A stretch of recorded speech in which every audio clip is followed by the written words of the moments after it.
Good afternoon, everybody. This is the committee of the whole meeting for September 12th. The town of Hinton respectfully acknowledges that it is located on the First Peoples traditional lands. We recognize this traditional territory to show respect and understanding to those who walk this land since time immemorial. Today, we uphold our ongoing responsibility to work together in the spirit of the intent of the treaties with all the First Peoples and nations that call this place home. The town expresses gratitude for the opportunity to build a better community on these sacred lands for generations to come. With that, I'd like to call this meeting to order and look for an adoption of the agenda. Council, any deletions or additions to tonight's agenda? Thank you. Administration? Nothing from administration. Thank you. Councillor Magoon. Thank you very much, Mr. Chair. I'd like to move that we adopt the agenda for the committee of the whole meeting of September the 12th, 2023. Thank you, Councillor Magoon. Council, any question? Comments? Okay, then I'll call that to order. If we could see it, please. Thank you. We move that the committee adopt the agenda as presented. Please vote now.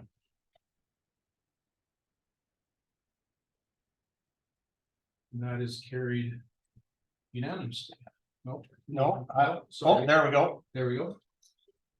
There we are. That is carried unanimously. Thank you, council. Moving on to citizens council. I see no one in the committee room. Is there anybody online? No, there's not. All right. No delegations or presentations tonight, so we're going to move right into our action items. First being the protective services fire and rescue service LOS policy PS-2306. Administration. Thank you, Chair. I will turn this one over to Mr. DeVoe. Thank you very much. Good afternoon, Mr. Chair and members of the committee. Before you today are two draft level of service policies, starting with the level of service policy for fire rescue services. This policy was drafted with the intent to replace policy 30, which was established in 2009 and was last reviewed in 2010. The draft policy PS-2306 more accurately reflects the current levels of service provided by Hinton Fire Rescue 13 years later. The draft policy PS-2306 goes into more detail as to the extent or level of each individual service that is provided, and it is less vague than policy 30, excuse me. Knowing that committee has probably reviewed the draft level of service policy, administration has a recommended action that committee refers the draft protective services level of service policy PS-2306 to a future regular meeting of council. And with that, I would certainly answer any questions. Thank you, Fire Chief. Council, any questions or comments on this policy brought forward? Councilor Taylor? Maybe you could comment on this, like the one omission I see under a level of service action items here, emergency responses, structural wildland, etc. Those items is, don't know what how to word it exactly, but is that we develop an aggressive in-town and near-town fire smart and fire prevention service subject to the necessary provincial funding.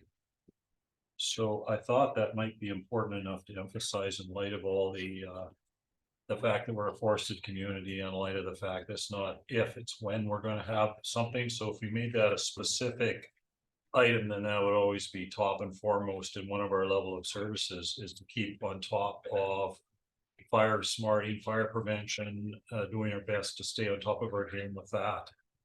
Like, and one of the reasons for that would be like we have a lot of forested stuff within town and near town.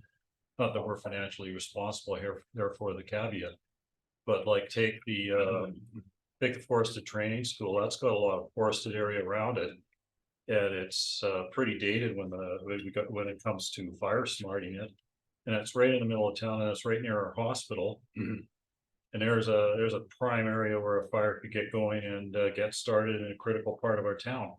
So making that a level of service action item.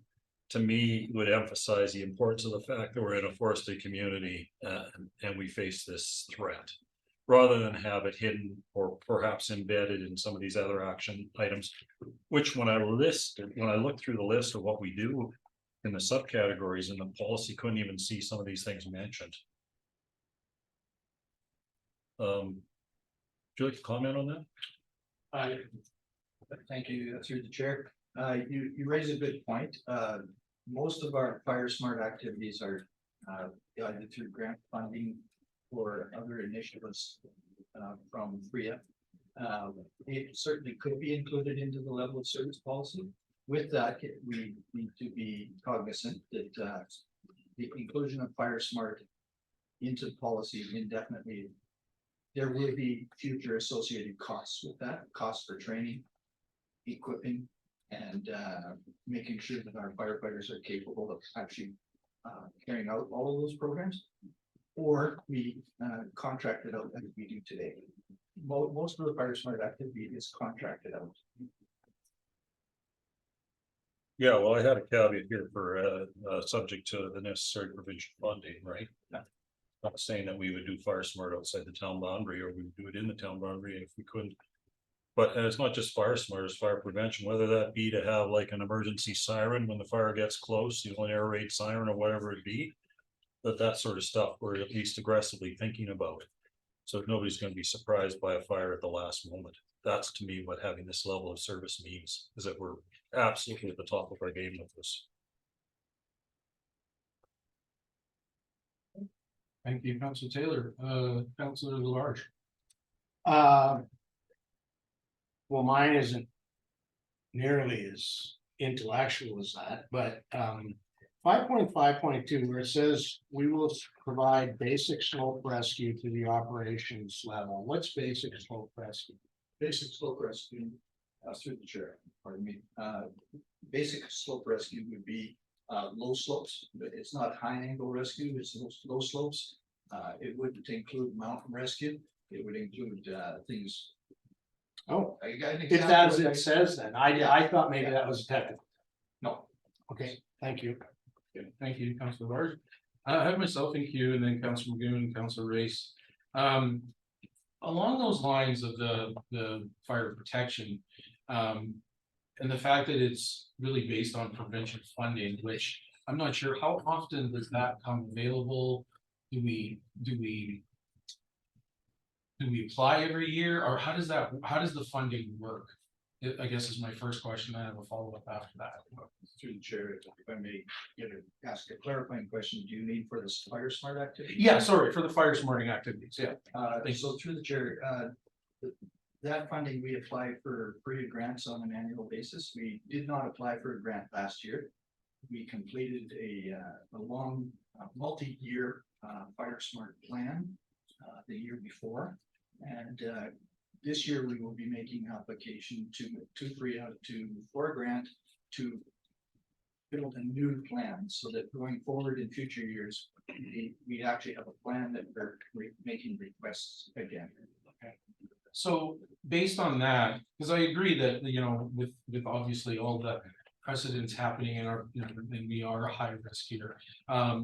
Is it part of the plan? Because we don't currently have a reserve funding for that particular fire smarting. We have reserve for the fire department, but not specifically for fire smarting.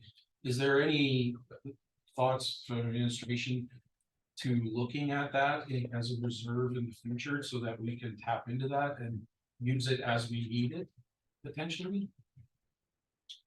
Through the chair, we haven't contemplated a reserve specifically for fire smart. That has always traditionally just been grant funded, and we make application. It's usually a matching grant. We or sometimes 100% grant from FRIA to do whatever initiative we've asked for. I have in past in other municipalities created a reserve fund for emergency management, so that there was a sum of money sitting there in a piggy bank essentially, that was only accessible through council after the declaration of the state of emergency, so that we actually have provide some upfront funding for any disaster. And then make application for the disaster recovery to get that money back. So Yeah, and if I can preface, I appreciate that. I just think, you know, from my perspective is we are higher risk. There's other communities that may not need a reserve funding for, you know, that particular item. But for us, I think, you know, being able to look and not relying on funding and having some of those dollars available. So just the thought in moving forward in the budget season. So, all right, moving on to Councillor McGinn and then Councillor Reese. Thank you, Mr. Chair. A pretty simple question, I think, under section 593. The second bullet from the bottom where it says other emergency agencies. Is that indicative of when we, when there's an emergency, say out of province, like a major fire event? You know, that we send support crews to? could you repeat that? Yeah, so under section 5.9.3. Says the services of HFR outlined in the policy may be made available at the request of. And then the second bullet from the bottom says other emergency agencies. Is that what covers us sending crews outward to other events? Through the chair, exactly. It could be just with our normal mutual aid partners such as Yellowknife County. But it could also extend to Alberta Emergency Management Agency, which is the conditions we're in currently. We work with the province of BC, Northwest Territories, any other agency. Perfect, thanks, that's all I needed, thank you. All right, Councillor Reese. Thank you, Mr. Chair. So my question is, are there any new items in policy 2306 that were not in policy 30 that could end up costing us some money moving forward? Through the chair, the simple answer to that is no. This draft policy was written to the conditions that we provide today. It would be only at the wish of council if we were to add or delete any services from what we do in this policy. Follow up? Yeah. Mhm. It's not a follow-up, it's a more of a statement. I just want to thank whoever for the new numbering policies, or the new numbering that's taking place in our policies. This one used to be policy 030 and now it's 2306. And I believe the 23 represents the year that this policy came into being, and the 6 was the 6th policy. So thank you for whoever did that. Thank you, sir. Thank you, Councillor Reese. Councillor McGinn. Yeah, thank you, Mr. Chair. Actually, building off of Councillor Race's question, which for me was a good summary. I'd like to make the recommended action that committee refers the draft protective services, fire and rescue services level of service policy PS 2306 to a future regular meeting of council. Excellent, thank you, Councillor McGinn. Would you like to speak to it? No, I think again, Councillor Race's question, I think summarized what the policy does for us. Thank you. All right, Council, we have direction on the floor. Councillor Taylor. Oh, sorry, Councillor Barry. I guess it's not so much a question, but I think that was a good idea. I mean, are we not better served by actually addressing that in here? And I guess would it be normal to put something into a document like this that's dependent on provincial funding?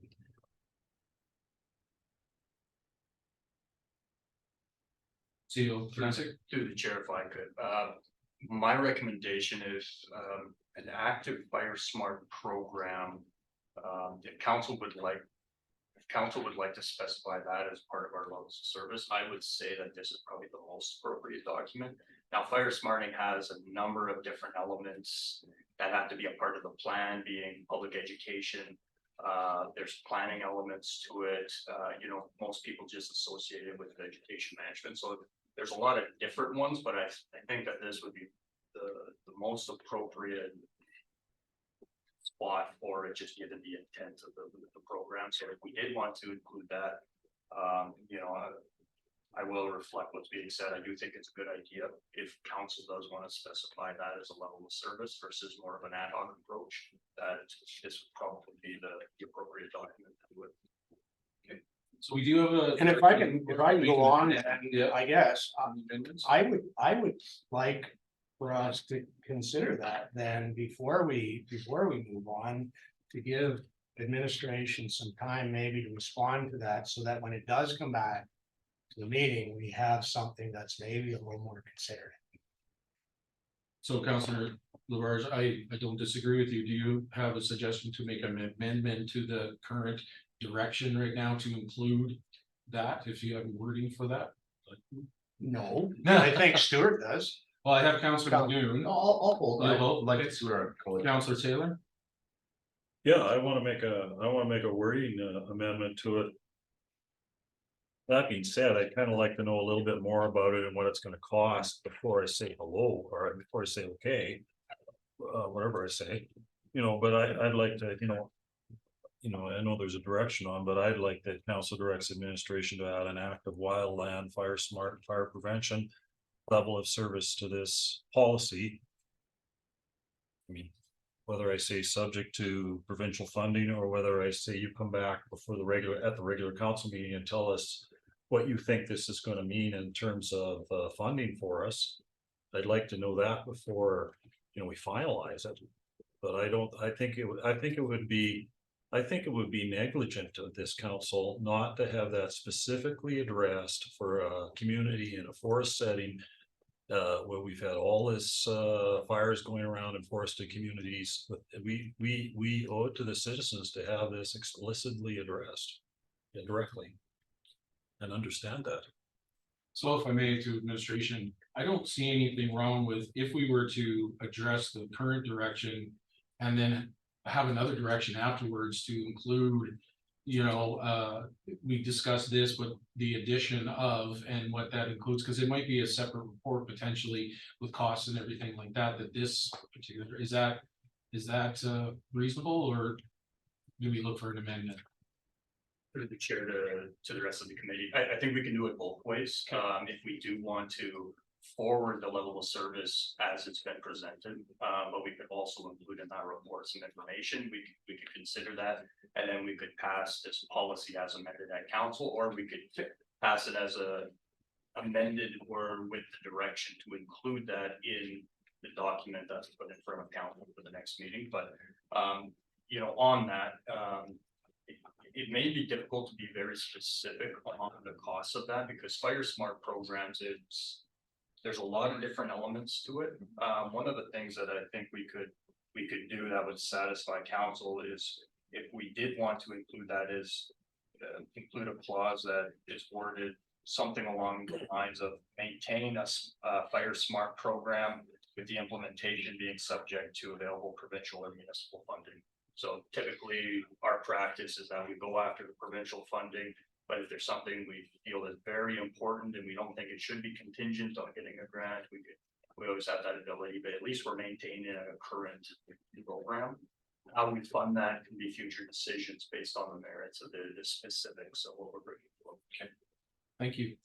So council, we have this direction, so if we can deal with this current direction, the committee refers to draft protective services, and then come back to any further direction to add to that, so, okay.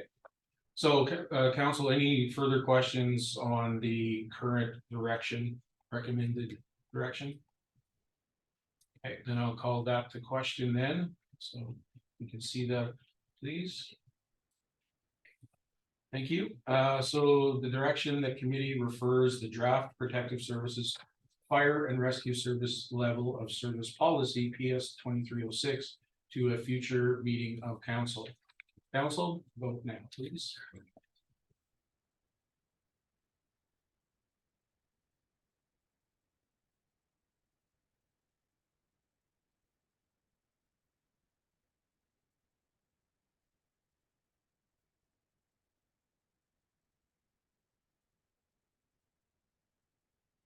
Councilor Reese, not popping up. Okay, Councilor Reese, are you in favor, opposed? You're in favor, so that is passed unanimously. Thank you. So council, any further direction? Thank you, Councilor Taylor. Maybe this will do it, that, anybody help me if you can, council directs information to provide information on a active fire smart and fire prevention, wildland fire prevention service LSOC, program to this policy, and to bring it to us when we get the report on PS 2306. So at that time we'll have more information to make a decision. Okay, we'll see, Ms. Dave, what you. I'm not Try. Yeah, no, we'll manage. I knew the- that. Yes. And I included wildland fire prevention specifically because it's more than just fire smart. It's us staying in touch with all these communities that have had troubles in BC and Alberta and trying to learn what they learned before we have that problem. That's the sort of thing I was thinking about. Okay, so Councilor Taylor, we have direct administration provide information on active wildfire prevention service. And On active, on active fire smart and active fire smart and wildland fire prevention services and present it at policy PS 2306 with the main report. That's close enough. administration, just on the wording of that, does that give you clear direction? Okay. Thank you, Councilor Taylor, you're fine. That's good. I think that's what I intend. All right, so council, we have a direction. Any questions, Councilor Lagoon? Not a question. I just want to say thanks to Councilor Taylor. I think that's an important piece of the puzzle. That I would very much like to see what the costing and what some of the implications long-term would look like. So thanks for that. Thank you, Councilor Lagoon. I myself, I just want to clarify, because we were talking about fire smarting, that led, and then also now addition to wildland fire, and I'm not, but does that change for administration in any way? Does it make it a bigger than it would just with fire smarting? I'm not against it, I'm just curious. Through the chair, it most certainly does, there's, as Councilor Taylor pointed out. Fire prevention is much more than just fire smarting. Right. It's also the training, the firefighter, wildland firefighter training. Equipping us properly in preparation for the inevitable fire. And also in helping our neighbors in mutual aid situations, making sure that we're properly equipped, trained and competent. Okay, thank you. CO Classic. Through the chair, just a piece of clarification as well as wildland urban interface. Is a part of the fire smart umbrella as well, so but we can provide more information on exactly what's included in that program. Okay, thank you. Councilor Taylor. Yeah, I don't necessarily mean that we go outside with our own resources of town and start fighting fires and do the provincial government's job. I'm not implying that. But I think when I say wildland, I mean that we've got lands within the town boundaries that are the equivalent of wildland and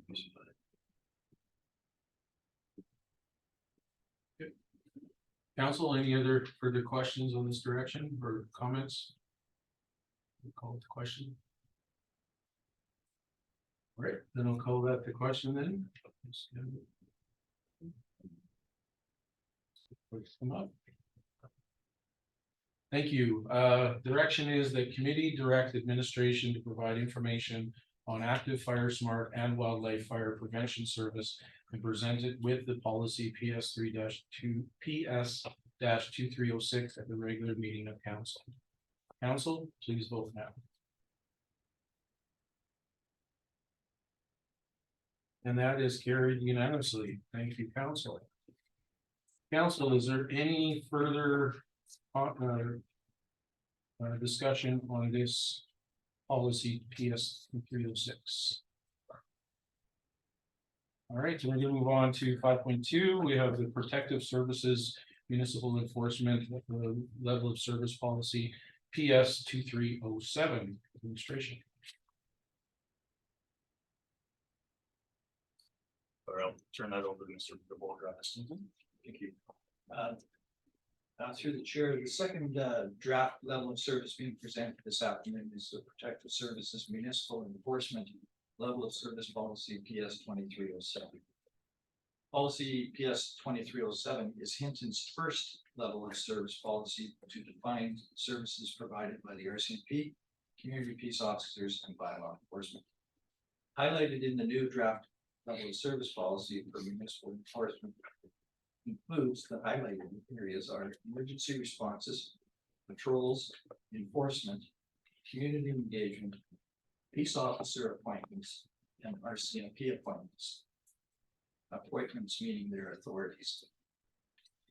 It was very important when I drafted this level of service policy that I considered the services that are supported today and that the policy recognizes the fact that the community peace officers, authorities, and appointments come from the province of Alberta, and they must adhere to the Alberta Public Security and Peace Officer Program policy and procedures. Likewise, the authorities of our police force is derived from the RCMP Act, and RCMP members are subject to the orders and direction of the Commissioner. Administration has the recommended action that committee refers to draft policy PS 2307 to a future regular council meeting. And again, if I may, Mr. Chair, if I think there are any questions from committee, I will answer them. Excellent. Thank you, Archie. Council, any comments, questions on this level of service PS 2307? Councilor Taylor.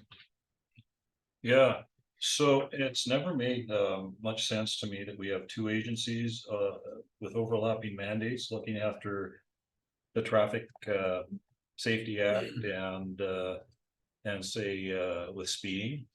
To me, accountabilities are best established if there's only one organization responsible with a task. And then there's a repetitive resourcing issue, which I think is important when we're trying to be responsible with funds. So two questions related to that would be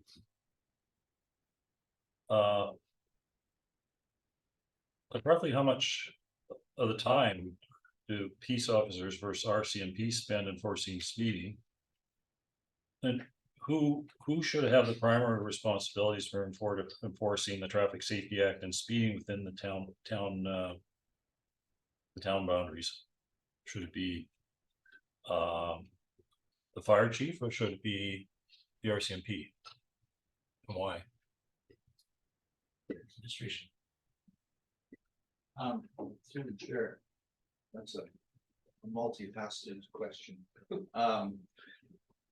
They both have authorities. The RCMP have authorities to enforce the traffic.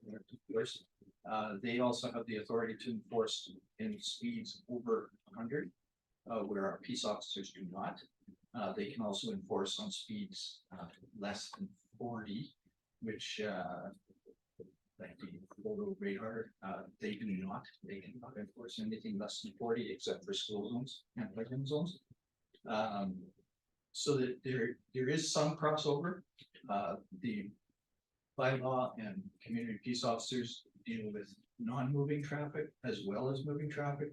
The RCMP deal mostly with moving traffic, and also criminal code violations that result as traffic stops. Often speed stops turn into much more than a speed stop, and that's where the peace officer's authority ends and the RCMP begins with the criminal code of conduct. So there is some crossover. Our peace officers do not have any authority to enforce the Traffic Act outside of the town of Hinton. As soon as they reach the town boundary, that is their limit.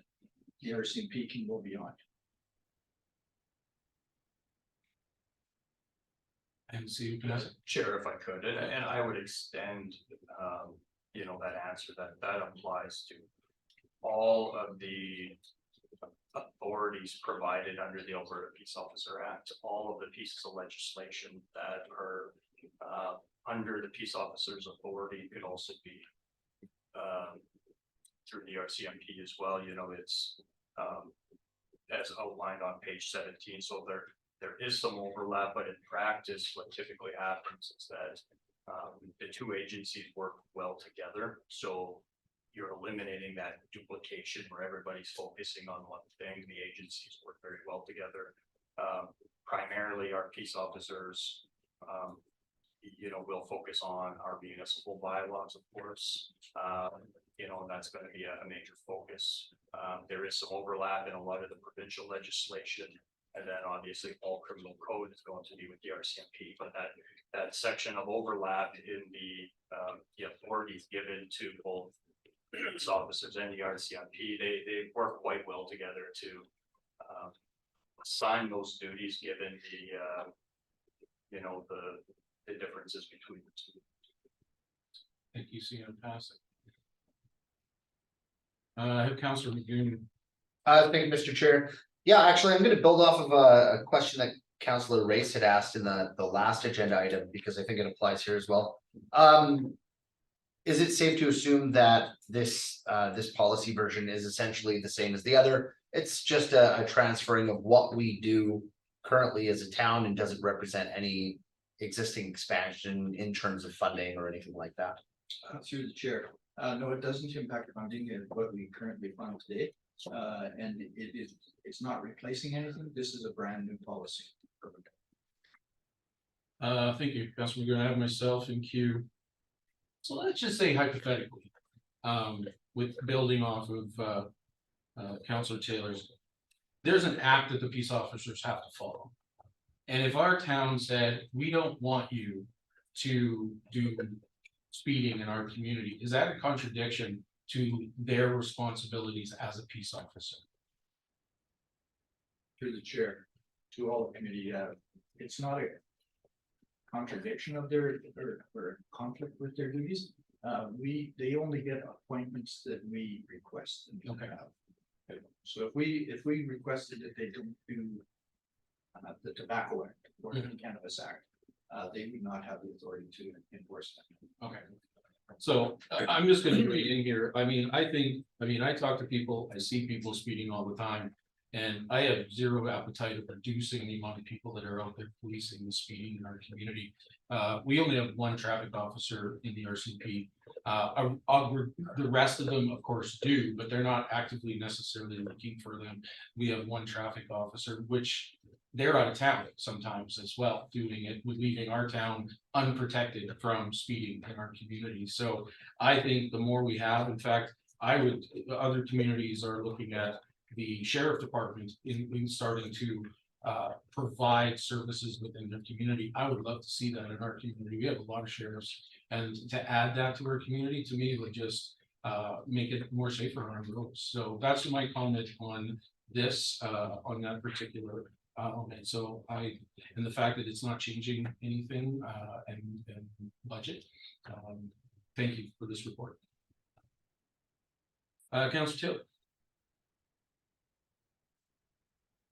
Yeah, I didn't answer what percentage of time the bylaw spend doing speed enforcement. To the chair, I would estimate the time they do speed enforcement and traffic enforcement, it's not just speed, to be about 30% of their time. So I have another, if I may, I'm next in queue here, another question, and this level of service, I couldn't find it in here, but the word is in the past that protective services on a complaint basis. Basically, I mean, they will enforce certain things they see, but in terms of bylaws, for example, we see less on patrolling and say, for example, if my neighbor hasn't shoveled his driveway in 2 weeks, it would take me to call. Is that correct with this level of service? Because I was trying to find it specifically saying that, or do we do active patrols for our bylaw services as well? Sure, yes, we do active patrols and generate files ourselves, as do the RCMP. But we still do respond to complaints.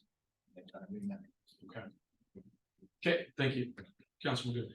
I guess, seeing as we're having that level of service conversation, one of the questions I think in the public's mind is the notion of traffic safety.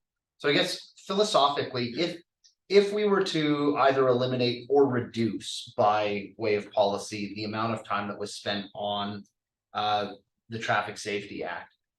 What are the potential then trade-offs that we could utilize those resources for? Would we see more time spent actively patrolling for bylaw issues? Like, what would you anticipate that trade-off to be, sort of just if we reduced one? No. Through the chair, if there's any trade-off, if you're eliminating something like that, it occupies a good percentage of their time. That time would be spent on other issues and active patrols and we have trouble balancing that as to the value in that, reducing the traffic and road safety enforcement. It's a very important part of what they do in our community. It's certainly not all they do, but it is certainly a good portion of their time. Thank you. Council Labarge. Just a technical, thank you, Mr. Chair, just technical question. You said that our bylaw officers can't do speed enforcement in less than 40. So does that start at 39? I mean, we talked about putting a 40-kilometer-an-hour speed limit in town. Well, that wouldn't disallow our, Through the chair to correct myself, the photo radar cannot enforce in less than 40, and the so would that disallow them then from patrolling any of our municipal streets if the bylaw dropped to 40? Or sorry, yeah, if the speed limit dropped to 40? not our peace officers. Our peace officers. So I'm talking about The photo automatic radar operators, traffic enforcement now. they are only allowed to do photo enforcement in specified zones, none of which are 40. None of them are. Well, there's specified zones that have been identified as safety concerns. Follow up? Yes. Okay, so we've talked about dropping our speed limit to 40. Let's say we wanted to have one of our specified zones be one of those streets. Can they do traffic enforcement if we created a zone with a speed limit is 40? Through the chair, no, they would not be able to, but none of the zones that are. Oh, okay. Currently are Thank you. changing. Okay, council, we've had a few back and forth. We don't have a direction yet. Councillor Taylor and then Goon. Yeah, I'd like to put forward the motion that council direct administration to modify this LOS. Such that the primary mandate for enforcing the Traffic Safety Act and speeding rests with the RCMP. Okay, thank you. I think that better defines the accountability, and I would also like maybe the bylaw officer still to have the ability to do it. But I'd like to have one agency responsible for it and formalize the accountabilities. I think we're going to end up with a more clear situation. Okay, we have a direction. Councillor McGowan, is that to this direction? It can be actually. Okay, I think for myself. I have no problem exploring that as an option to see what it looks like. But I think my preferred methodology would actually be to mirror what we did with the fire and rescue services policy. Because for all sorts of reasons, I'm not sure what the support from the community would be on that particular piece. Doesn't mean I don't think it's not worth exploring. I just think we could deal with the protective services policy as a whole and then look at what a draft of that might look like, because then I think it has impacts on 30% of our peace officers' time and what would happen, so on and so forth. So I won't be in support of this as a whole. I would be in support of exploring it, but separate from the protective services policy, please. okay, Thank you. thank you, Councillor McGowan. Councillor Sasha. Chair, my Zoom meeting's gonna shut off in a minute, so if I can ask you to call a break and I have to restart it because we're having issues with the license for some reason. Okay, all right, everyone, then Apologies. no problem, it's technology. It's not typical we do in the middle of a direction, but if we can call a 5-minute break, and then we'll reconvene. Okay, thank you.